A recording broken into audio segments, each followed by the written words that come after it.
Welcome to the Refurbishment Mastery podcast with me, Martin Rapley.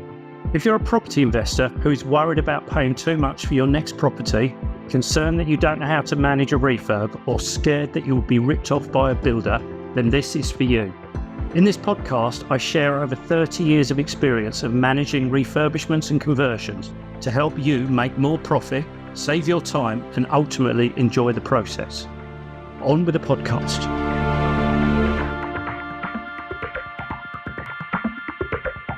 So welcome to this week's episode of the podcast. And as many of these podcasts, I'm actually going to answer a question that I get asked on a regular basis by property investors when I'm talking to them on some of the phone calls that they book with me, or when I'm out actually speaking at property meetings or networking there myself. And that is the question of, should I employ individual tradesmen or should I employ a general builder?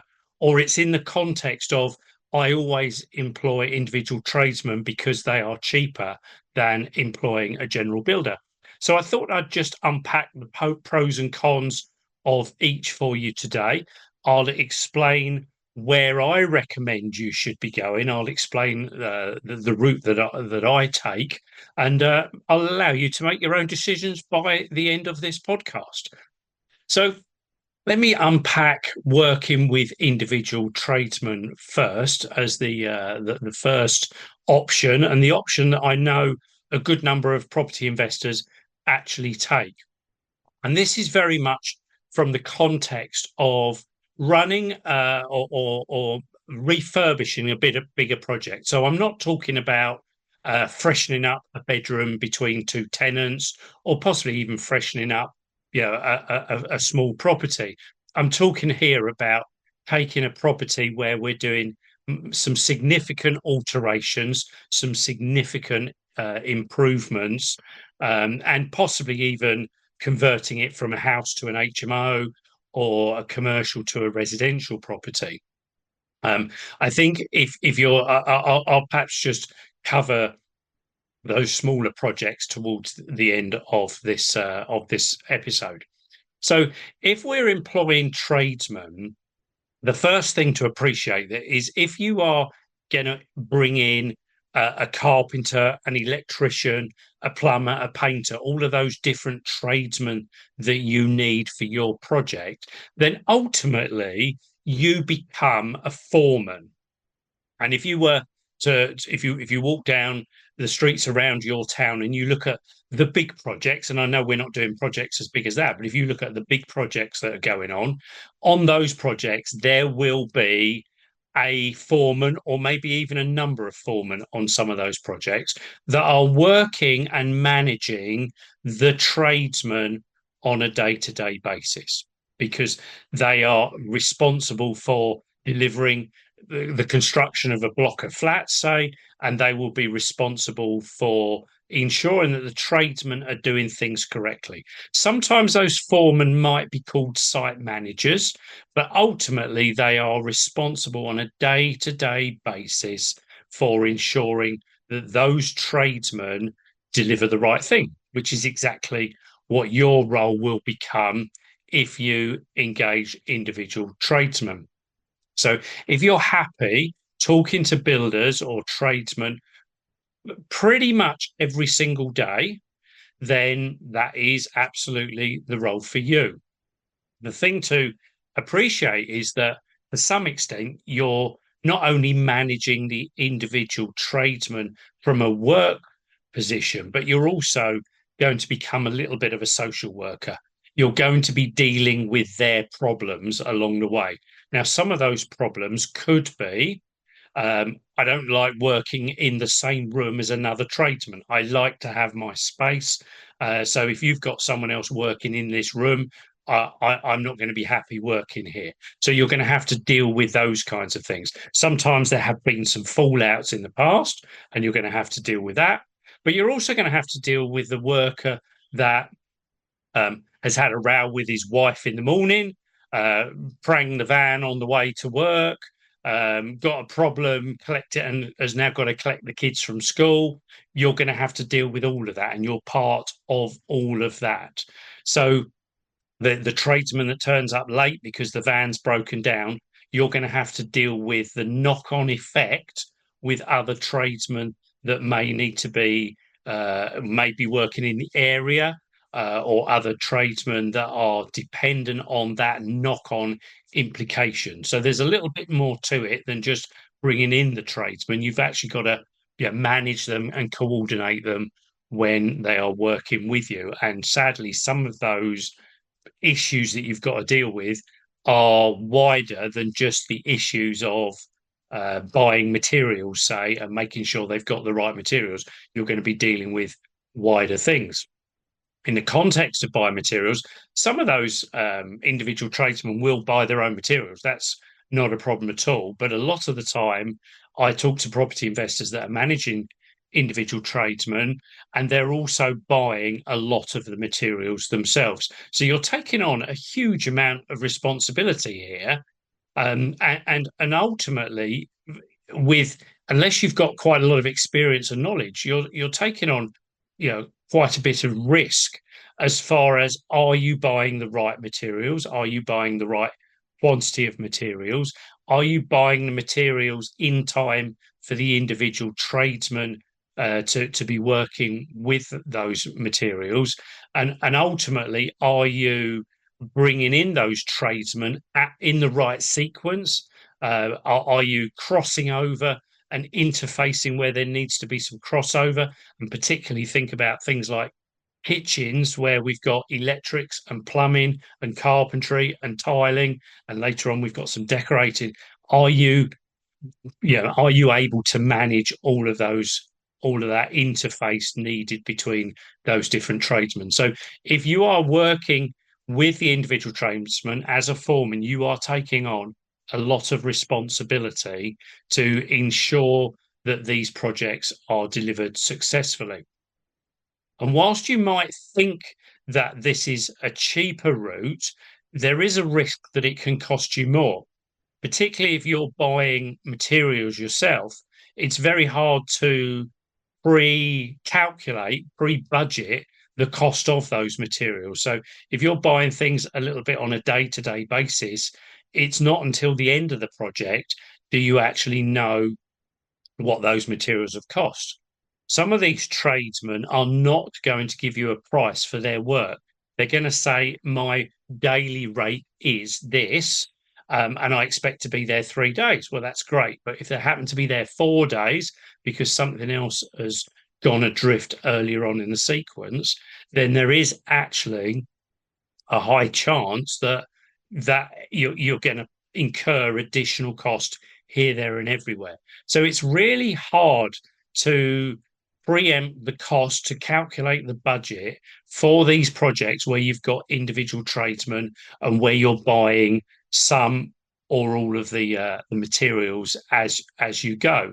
And so actually trying to stack these deals up and make sure they're profitable can be nigh on impossible.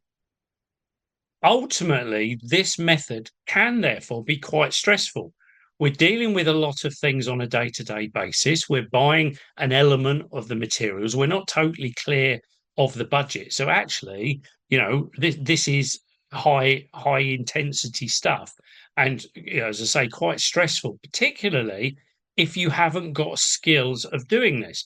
Bearing in mind that if we employ bearing in mind, if we employed a foreman, as I was talking about on some of the bigger projects that you'll see around your town, those foremen have been doing this for many years. They know how to manage it.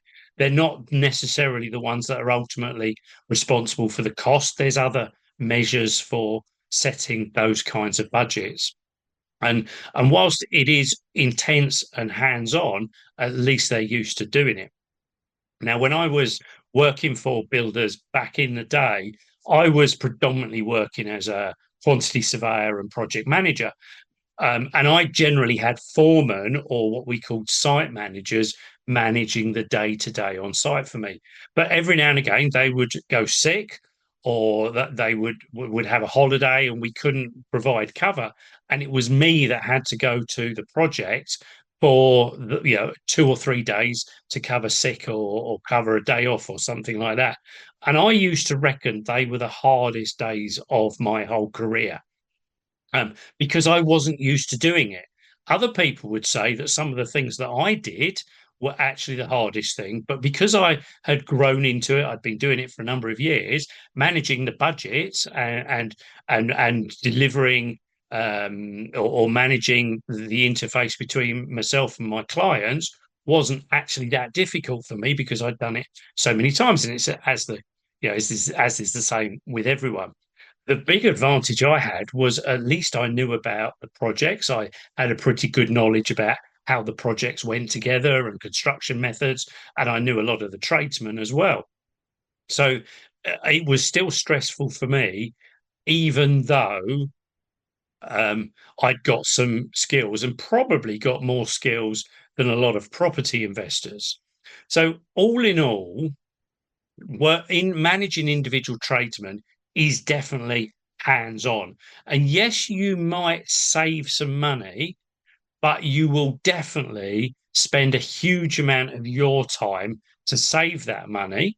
And I would encourage you to consider the value of that, your time, particularly if you've got another business, or even if you want to grow your portfolio that bit quicker. Consider what the value of your time is. But I'm not sure if you factored that in, you would come to the conclusion that employing individual tradesmen is actually a cost-effective solution, and certainly it will be way more stressful. And you can probably see where this podcast is going now. Now, one other thing I would just want to flag up here is that in reality, running the project this way, not only is there risk relating to the day-to-day delivery and the materials that I've spoken about, but I think there is a massive, massive risk, and possibly even a point where what you're doing becomes illegal as far as the safe delivery of the project, as far as the CDM regulations are concerned. Now, the CDM regulations are all about the safe delivery of your project. I'll do another podcast about CDM regulations at some point.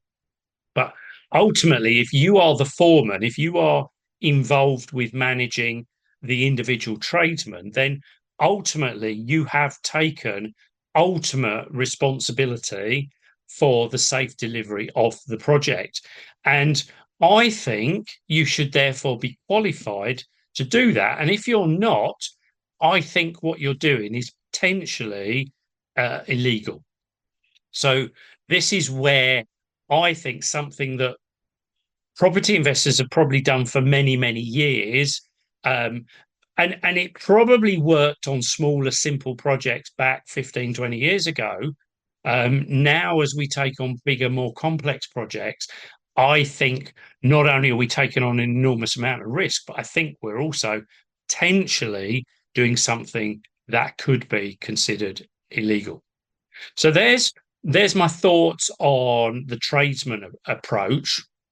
Let me now talk to you about the alternative option of engaging a general builder. So this is where you just go along to the person who runs the building business.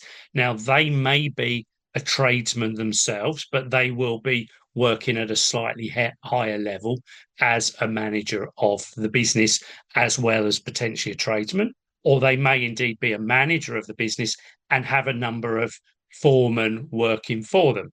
And that was very much the businesses that I worked for. Even when I had my own construction business, that was the model I adopted.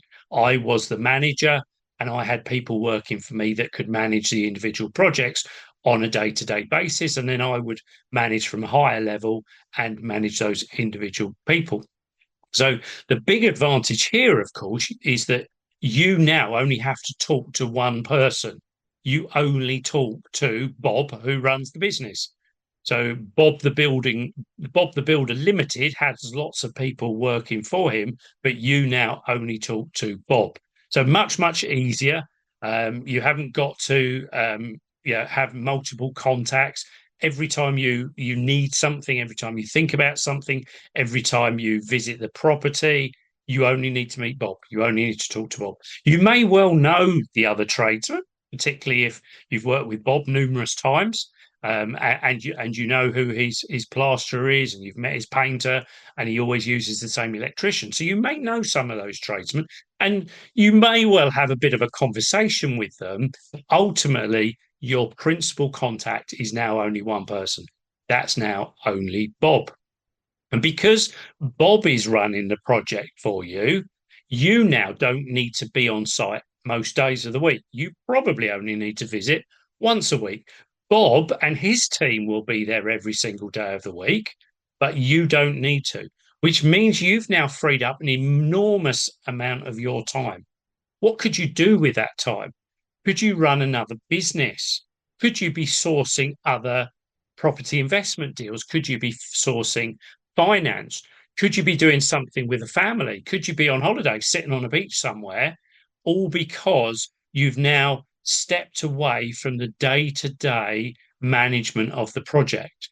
And now you're only dealing with one person. You're not that social worker. You're not there every single day dealing with things. So you can do a lot more with your time. And whilst this may cost a little bit more, you've now got a lot more of your time back. And in that time, could you earn way more than you might actually be saving by being involved on a day-to-day basis? Let's jumping in to make sure that you have everything you need. Now, in a number of these podcasts, you would have heard me talk about my community, and I want to ensure that you know how you can join that community. Obviously, within these podcasts, there's a limit to the detail I can go into the recording, and of course, a lot of things are very generic. So what if you had access to join me on a Zoom call for 90 minutes every single week in a group coaching environment? You could get your questions answered whenever they come up and learn from other members' questions. Plus, you also get 10 hours of training videos, an HMO refurbishment case study, some sample documents and checklists that will help you run your projects far more effectively. Membership of my community is just £89 a month. You get the first month free, and you can also cancel anytime after that. Plus, as a listener of this podcast, there's a promo code to help you save £20 every single month that you remain a member. So just make a note of VIP discount 20, VIP discount 20, all in capital letters, and put that into the checkout. You'll find the checkout on my website, www.refurbishmentmastery.com. Scroll down the page, you'll find the link for the Project Management Accelerator. Use the promo code VIP discount 20 and you'll be signed up at just £69 a month. I look forward to seeing you in that community very, very soon. Now back to the podcast.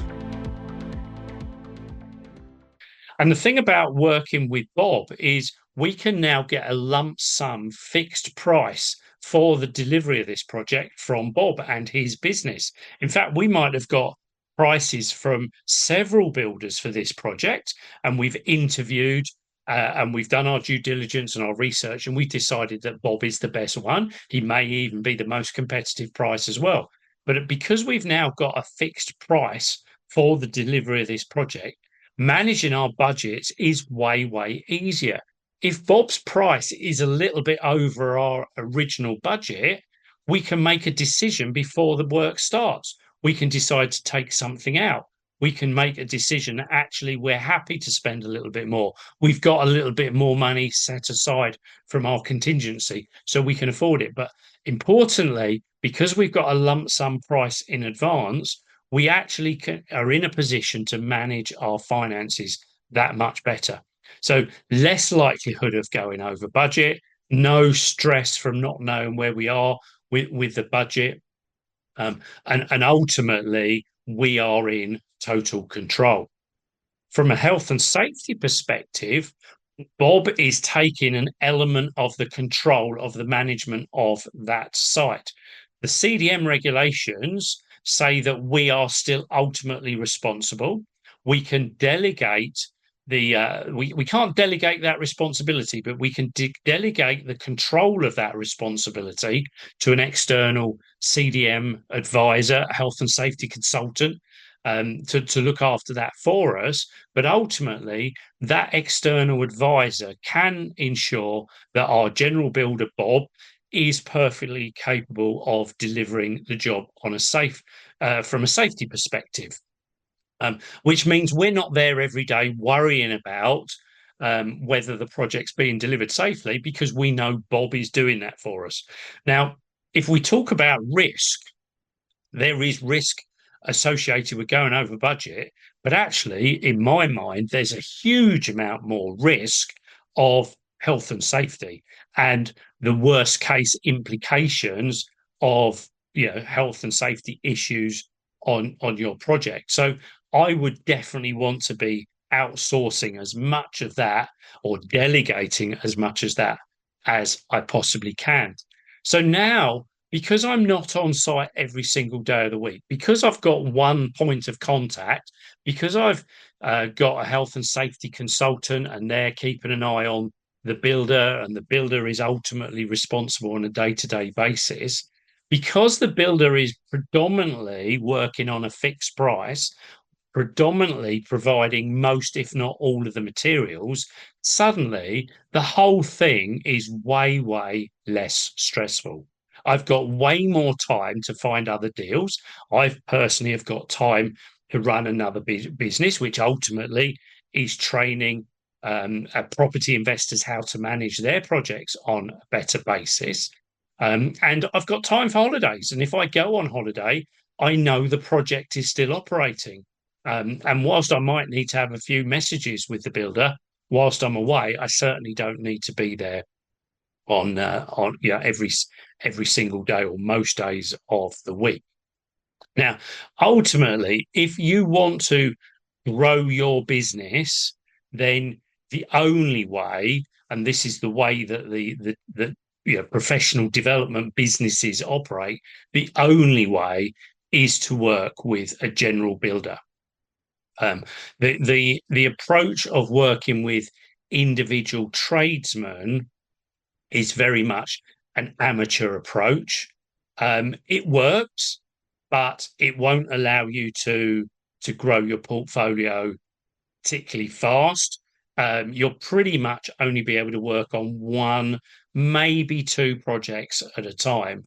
Whereas if you work with a general builder, you could probably get to a point where you're working on 3 or 4 projects at a time, depending on where they are in the pipeline. But you'll find that you've got so much more time that other opportunities will come to you, and it won't be work on one project, finish that, look for the next one, work on that one. It will be at a point where you will have crossover. You may even have several different general builders. So all in all, my approach and my recommendation and the way that I've always taught is that we work with general builders. And I don't really see any other way of doing that now, because I think the CDM regulations really have, cemented the awareness that we need to be engaging general builders. Now, I did say I'd talk about small projects, and certainly if I'm working on, if I've got a very small project, perhaps the turnaround of an HMO bedroom between tenants, or something. I don't very often do small refurbishments, because I tend to look for slightly bigger schemes. I've just finished converting a 1-bedroom flat into a 2-bedroom flat.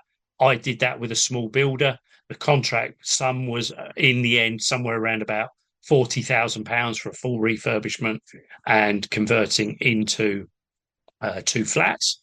So I definitely would do that with a general builder. But at the same time, I'm also refurbishing bedrooms. In fact, I went to one of my HMOs yesterday where a tenant has moved out. She's been there 18 months. She has not wrecked the bedroom, but she certainly hasn't looked after the bedroom. I actually engaged a handyman there. So not a general builder, a tear down, but I've still only got one person I'm talking to. Now, that handyman, all he needs to do is some plaster repairs. He's going to do some refix a few fixtures that have managed to come off the wall. He's going to repaint. And then I've also arranged independently to have some new carpet laid in that bedroom as well. So I am speaking to a handyman and a carpet layer. Fortunately, the carpet layer is happy to move the furniture, so that I was happy to pay the carpet layer a little bit of a premium to get the furniture back in there after the carpet's finished. So that's a handy little thing. Otherwise, I might have to go back down there and arrange that. But I have engaged in that case, perhaps what we might call two separate little tradesmen. But it's a project where for everything, I'm not even going to be spending £1,000. In fact, I doubt for everything it's much over £600. The handyman's going to be there 2 days, and the carpet goes down and is laid on day 3. And the carpet's obviously going to be done in only a few hours because it's not a particularly big room.